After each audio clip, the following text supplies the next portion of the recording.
Christmas அப்படின்னாலே கேக்கு, பரிசுகள், மரம் அலங்கரிப்பு, கேரள் பாடல்கள், இதுதான் நம்மளோட கிறிஸ்மஸ் இமேஜ்.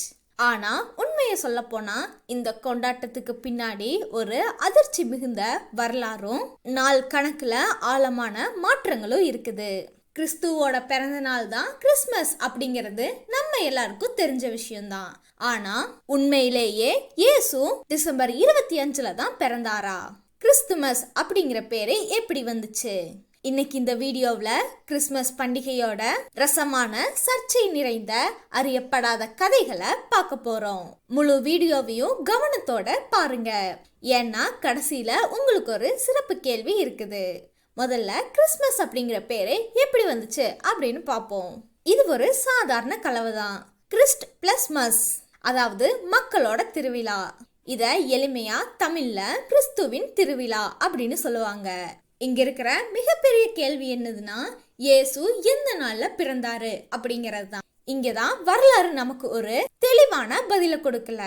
வரலாற்று ஆசிரியர்கள் சொல்றது என்னதுன்னா, அவரு கிமு 7 இருந்து கிமு 2 வரைக்கும் இருக்கிற எந்த ஒரு நாள்ல வேணாலும் பிறந்திருக்கலாம். இப்ப நீங்க யோசிக்கிறது சரிதான். ஆமா, டிசம்பர் 25 இயேசுவோட பிறப்புக்கும் நேரடி சம்பந்தம் இல்ல அப்படிங்கிறது தான் உண்மை. அப்படின்னா ஏன் டிசம்பர் 25 கொண்டாடுறோம்? இங்கதான் ஒரு சுவாரஸ்யம் தொடங்குது. ரோமனியர்கள் இந்த நாளை சூரிய தேவனோட பிறந்த நாளா கொண்டாடுறாங்க.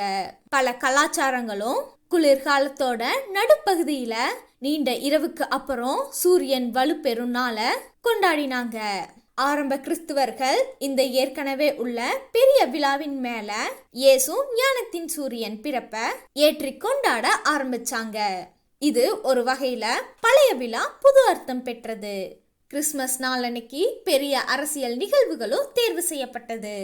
அது என்னன்னு பாத்துருவோமா? முதல்ல கிபி 800 சார்லிமன் பேரரசர் கிறிஸ்மஸ் நாளிலேயே முடிசூட்டப்பட்டார். அந்த நாளோட முக்கியத்துவத்தை காட்டும் ஒரு நிகழ்வு. அடுத்தது கிபி 1066 இங்கிலாந்தின் வில்லியம் தி காங்கரர் கிறிஸ்மஸ் நாளிலேயே அரியணை ஏறினார். அடுத்தது 1643 ஆஸ்திரேலியா அருகே ஒரு தீவு கண்டுபிடிக்கப்பட்டு அந்த நாளோட கௌரவத்திற்காக கிறிஸ்மஸ் தீவு அப்படின்னு பெயரிடப்பட்டுச்சு.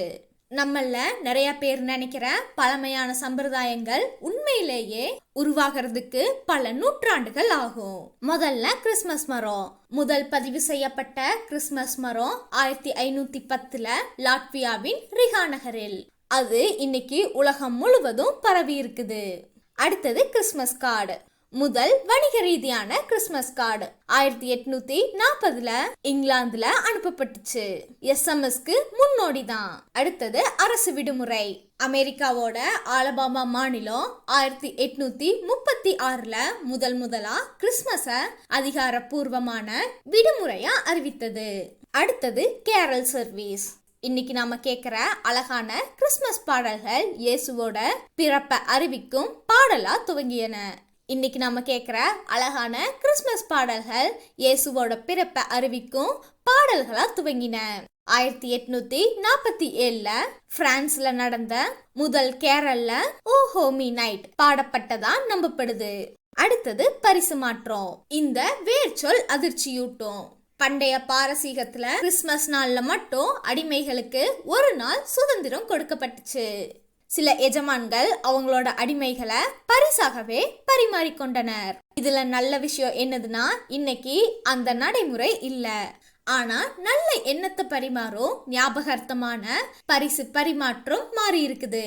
மொத்தத்துல கிறிஸ்மஸ் அப்படிங்கிறது வெளிச்சத்தோட விழா, நம்பிக்கையின் விழா, மனித கூட்டுறவின் விழா.